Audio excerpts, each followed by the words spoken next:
Good morning everyone. स्वागत है आपका अभिनंदन स्टडी पॉइंट चैनल पर। जैसा कि आपको पता है डेली सुबह 7 बजे करंट अफेयर्स की क्लास होती है, जिसमें मैं आपको नेशनल और इंटरनेशनल सभी महत्वपूर्ण प्रश्न करवाता हूं, जो आपके आने वाले सभी एग्जाम्स के लिए काफ़ी महत्वपूर्ण है। आप इस क्लास को लास्ट तक देखिए, आपको बहुत कुछ सीखने को जरूर मिलेगा। अगर आप इस चैनल पर नए हैं तो सब्सक्राइब कर ले चैनल को और बेल आइकन को प्रेस करना बिल्कुल भी ना भूलें लेटेस्ट वीडियो की अपडेट सबसे पहले आपको मिलने के लिए। तो आइए स्टार्ट करते हैं आज की क्लास को। आज का पहला प्रश्न है, क्वेश्चन ऑफ द डे, किसने signature Visa debit card launch किया है? Who has launched signature Visa debit card? Right answer होगा Bank of India. Option number C right answer है। आप जैसे बहुत से स्टूडेंट्स ने कल कमेंट बॉक्स में कमेंट करके आंसर दिया था, आप भी दिया कीजिए। फुल डिटेल में बता दें आपको, बैंक ऑफ इंडिया ने 10 लाख रुपए और उससे अधिक के औसत त्रैमासिक संतुलन को बनाए रखने वाले संपन्न उच्च निवल व्यक्तियों के लिए signature Visa debit card launch किया है। यह अंतर्राष्ट्रीय संपर्क रहित डेबिट कार्ड धातु और प्लास्टिक प्रकार में उपलब्ध होगा। इस कार्ड में पीओएस और ई कॉमर्स पर 15 लाख रुपए और एटीएम पर 1 लाख रुपए तक की खर्च सीमा होगी। आशा करते हैं आपको सभी चीजें समझ में आ गई होंगी, आप इसको ध्यान रखिएगा। अगला प्रश्न है, किस राज्य सरकार ने राज्य में 4 संसदीय क्षेत्रों में 4 नए मेडिकल कॉलेजों की स्थापना के लिए 2050 करोड़ रुपए की प्रशासनिक स्वीकृति प्रदान की है? यह स्वीकृति प्रदान की गई है आंध्र प्रदेश राज्य के द्वारा। Option number D right answer होगा। बात करते हैं आपका इस प्रश्न से रिलेटेड कुछ इंपॉर्टेंट पॉइंट्स के बारे में। आंध्र प्रदेश सरकार ने राज्य में 4 संसदीय क्षेत्रों में 4 नए मेडिकल कॉलेजों की स्थापना के लिए 2050 करोड़ रुपए की प्रशासनिक स्वीकृति प्रदान की है।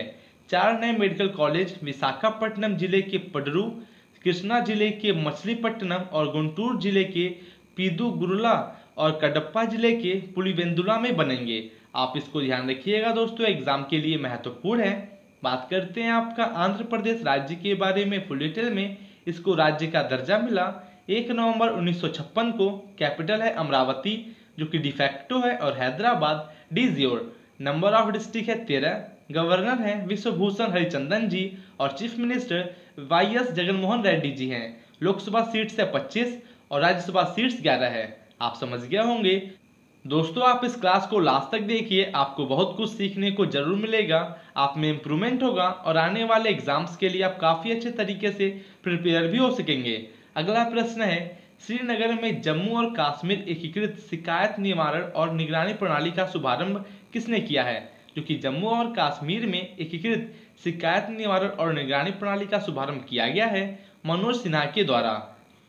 बता दें आपको, लेफ्टिनेंट गवर्नर मनोज सिन्हा ने श्रीनगर में जम्मू और कश्मीर एकीकृत शिकायत निवारण और निगरानी प्रणाली का शुभारंभ किया। संशोधित प्रणाली जिला कलेक्टरों और उपायुक्तों को प्राथमिक स्तर की शिकायतें प्राप्त करने, निपटने और निगरानी करने के लिए जन शिकायतों को संभालने की प्रणाली और उनके निवारण का विकेंद्रीकरण करेगी। आप समझ गए होंगे। बात करते हैं आपका जम्मू और कश्मीर केंद्र शासित प्रदेश के बारे में फुल डिटेल में। यह यूनियन टेरिटरी बना था 31 अक्टूबर 2019 को। नंबर ऑफ डिस्ट्रिक्ट है 28। लेफ्टिनेंट गवर्नर हैं मनोज सिन्हा जी और हाईकोर्ट है Jammu and Kashmir high court. Chief justice है गीता मित्तल। आप ये ध्यान रखिएगा दोस्तों। मैं आपका डेली करंट अफेयर्स के साथ साथ स्टैटिक जीके को भी कवर करता हूं, ताकि आपके एग्जाम में प्रश्न कहीं से पूछे आप आसानी से प्रश्नों को कर सकें। नेक्स्ट क्वेश्चन है, किसने काठमांडू में संसद की सदस्य और नेपाल भारत महिला मैत्री सोसाइटी की अध्यक्ष सुश्री चंदा चौधरी को आपदा राहत सामग्री की एक खेप सौंपी है?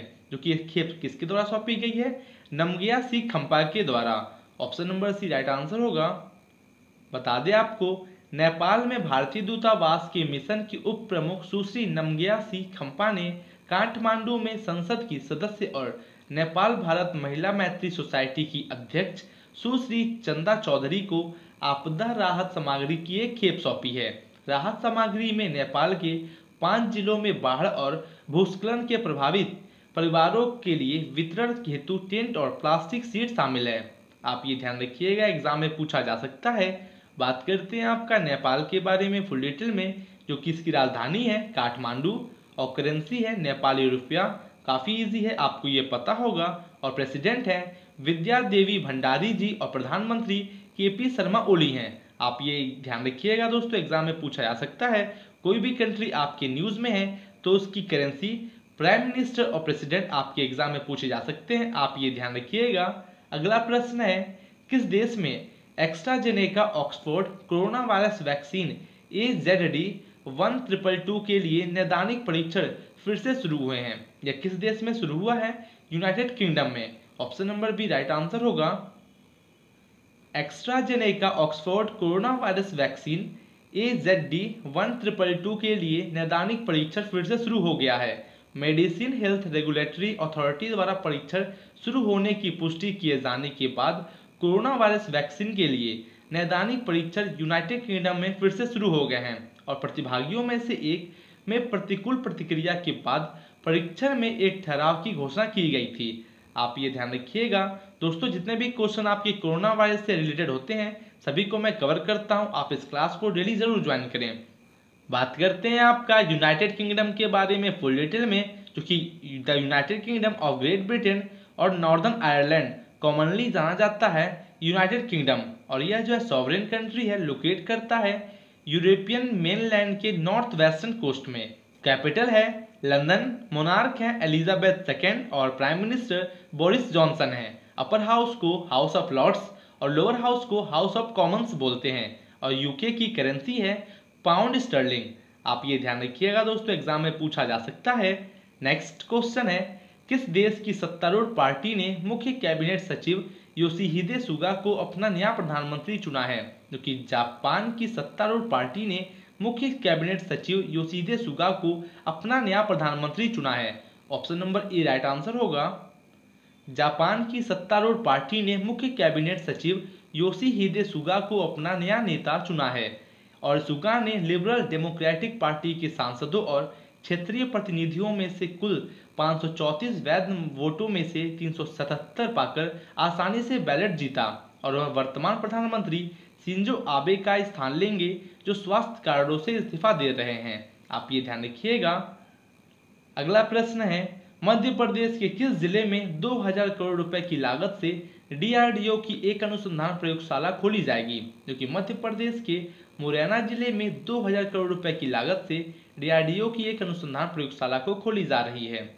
बता दें कि मध्य प्रदेश में मुरैना जिले के कैलारस जौरा क्षेत्र में 2000 करोड़ रुपए की लागत से DRDO की एक अनुसंधान प्रयोगशाला खोली जाएगी। कैलासर में DRDO की अनुसंधान प्रयोगशाला के लिए 350 हेक्टेयर भूमि का अधिग्रहण किया गया है और मुख्यमंत्री शिवराज सिंह चौहान ने मुरैना में मेडिकल कॉलेज खोलने की घोषणा की और मुरैना शहर को चंबल से पानी लाने के लिए 267 करोड़ रुपए की परियोजना को मंजूरी भी दी है।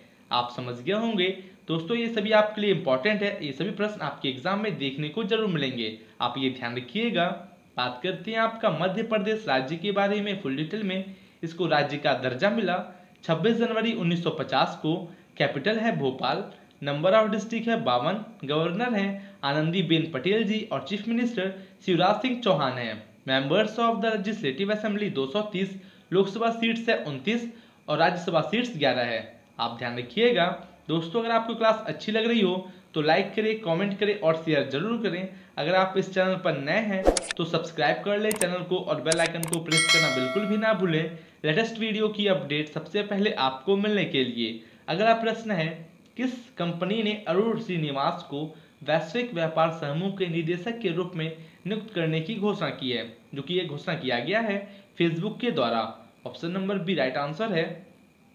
फेसबुक ने अरुण श्रीनिवास को वैश्विक व्यापार समूह के निदेशक के रूप में नियुक्त करने की घोषणा की है। वह विज्ञापन दाताओं और एजेंसियों पर केंद्रित भारत विपणन समाधान की रणनीति और वितरण का नेतृत्व करेंगे। वह कैब सेवा, ओला मोबिलिटी में मुख्य परिचालन अधिकारी और वैश्विक मुख्य विपणन अधिकारी CMO थे, जो अब फेसबुक से जुड़ रहे हैं। आप ये ध्यान रखिएगा। नेक्स्ट क्वेश्चन है, भारत की पहली कोरोना वायरस हवाई अड्डा परीक्षण सुविधा सितंबर 2020 में किस हवाई अड्डे पर शुरू की गई है? जो कि भारत की पहली कोरोना वायरस हवाई अड्डा इंदिरा गांधी अंतर्राष्ट्रीय हवाई अड्डा, जो कि परीक्षण सुविधा है, यह शुरू की गई है। Option number A right answer होगा। फुल डिटेल में बता दें आपको, भारत की पहली कोरोना वायरस हवाई अड्डा परीक्षण सुविधा 12 सितंबर 2020 को दिल्ली के इंदिरा गांधी अंतर्राष्ट्रीय हवाई अड्डे पर शुरू की गई है। हवाई अड्डे के टर्मिनल 3 में सुविधा एक वॉक इन विकल्प प्रदान करती है और शहर में प्रवेश करने वाले सभी यात्रियों या घरेलू कनेक्टिंग उड़ानों के यात्रियों के लिए एक सुरक्षित यात्रा सुनिश्चित करेगी और परीक्षण के परिणाम 4 से 6 घंटे के भीतर उपलब्ध होते हैं। आप समझ गए होंगे। बात करते हैं आपका दिल्ली के बारे में फुल डिटेल में। इसका फॉर्मेशन हुआ था यूनियन टेरिटरी के रूप में 1956 को और इसका फॉर्मेशन हुआ national capital territory of Delhi के रूप में 1 फरवरी 1992 को। लेफ्टिनेंट गवर्नर हैं अनिल बैजल जी और चीफ मिनिस्टर अरविंद केजरीवाल जी हैं। Deputy chief minister Manish Sisodia और लिटरेसी रेट है 2011 के अनुसार 86.21% और सेक्स रेशियो है 2011 के अनुसार 868 प्रति 1000 पर। आप ध्यान रखिएगा। नेक्स्ट क्वेश्चन है, किसने लेह में विभिन्न खेल सुविधाओं की आधारशिला रखी है? जो कि आधारशिला रखी गई है लेह में किरण रिजिजू के द्वारा। Option number B right answer होगा। केंद्रीय युवा मामलों और खेल मंत्री किरण रिजिजू ने 14 सितंबर 2020 को लेह में विभिन्न खेल सुविधाओं की आधारशिला रखी। उन्होंने लेह में एक खुले स्टेडियम में फुटबॉल के लिए सिंथेटिक ट्रैक एंड एक्स्ट्रोटर्फ और लेह में एनडीएस इंडोर स्टेडियम में जिम्नेजियम हॉल की नींव रखी और लद्दाख में प्राकृतिक प्रतिभा का दोहन करने पर ध्यान केंद्रित करने के साथ साथ मंत्रालय क्षेत्र में बुनियादी ढांचे का विकास कर रहा है। इम्पॉर्टेंट है एग्जाम के लिए। इस टाइप के प्रश्न आपके एग्जाम में देखने को जरूर मिलते हैं, जो आपसे मिस हो जाते हैं सभी मैं आपके लिए कवर करता हूं। अगला प्रश्न है, देश भर में हिंदी दिवस किस दिन मनाया जाता है? काफी इजी है और आपके एग्जाम के लिए महत्वपूर्ण भी है, जो कि देश भर में हिंदी दिवस प्रत्येक वर्ष 14 सितंबर को मनाया जाता है। बता दें आपको फुल डिटेल में, 1949 में इसी दिन संविधान सभा ने देवनागरी में लिखी जाने वाली हिंदी को देश की आधिकारिक भाषा के रूप में अपनाया था। आज हिंदी विश्व में व्यापक रूप से बोली जाने वाली भाषाओं में से एक है और 520 मिलियन से अधिक लोगों की पहली भाषा है। अंतर्राष्ट्रीय मंचों पर सरकार ने इसे बढ़ावा देने के लिए कई कदम उठाए हैं। आप ध्यान रखिएगा दोस्तों, मैं इतना फुल डिटेल में इसलिए बात करता हूँ ताकि आपके एग्जाम में प्रश्न कहीं से पूछे जाएं, आप आसानी से सभी प्रश्नों को कर सकें। नेक्स्ट है, निम्नलिखित में से कौन अब डायरेक्टेड पावर वेपन्स की एक राष्ट्रव्यापी कार्यक्रम की योजना बना रहा है? जो कि यह योजना बनाया जा रहा है डीआरडीओ के द्वारा। Option number C right answer होगा। डीआरडीओ अब डायरेक्टेड पावर वेपन्स पर एक राष्ट्रव्यापी कार्यक्रम की योजना बना रहा है। इसमें उच्च ऊर्जा लेजर्स और उच्च शक्ति वाले माइक्रोवेव शामिल हैं, जो लंबी अवधि के संपर्क रहित संघर्ष के लिए दुनिया भर में आवश्यकता माने जा रहे हैं। और डीआरडीओ केमिकल ऑक्सीजन आयोडीन और हाई पावर फाइबर लेजरों जैसी कई डीईडब्ल्यू पहलों पर कार्य कर रहा है। दोस्तों डीईडब्ल्यू क्या है? Directed power weapons. आपके एग्जाम में इसका फुल फॉर्म भी पूछा जा सकता है, आप ये ध्यान रखिएगा। अगला प्रश्न है, the India way strategies for an uncertain world नामक पुस्तक का विमोचन किसने किया है? जो कि इस पुस्तक का विमोचन किया गया है एस जयशंकर के द्वारा। Option number C right answer होगा।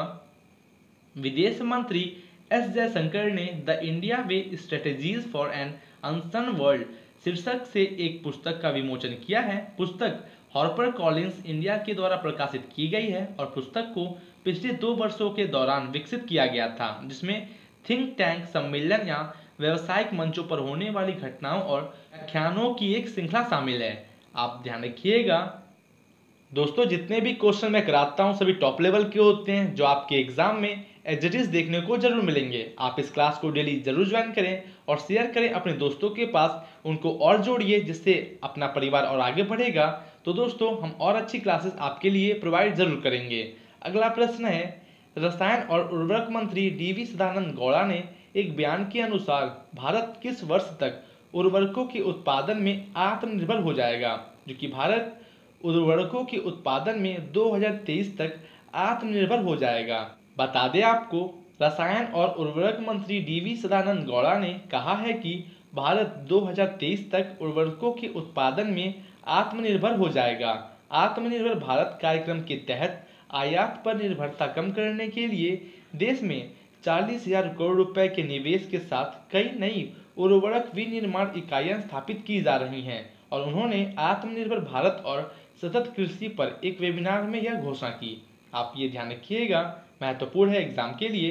दोस्तों अगर आपको इस क्लास की पीडीएफ चाहिए, आपको इसी वीडियो के डिस्क्रिप्शन में टेलीग्राम ग्रुप की लिंक मिल जाएगी। आप उस लिंक से ग्रुप में ज्वाइन हो जाइए, आपको सभी पीडीएफ वहां पे प्रोवाइड कर दी जाती है। अगला प्रश्न है, किस राज्य ने एक नया अभियान मेरा परिवार मेरी जिम्मेदारी पेश किया है? Which state has introduced a new campaign my family my responsibility? तो दोस्तों ये है आपका आज का homework, question of the day. आपको इसका आंसर कमेंट बॉक्स में कमेंट करके जरूर देना है। आप जैसे बहुत से स्टूडेंट्स डेली कमेंट बॉक्स में कमेंट करके आंसर देते हैं और मैं इसका आंसर आपके नेक्स्ट सेशन में दूंगा।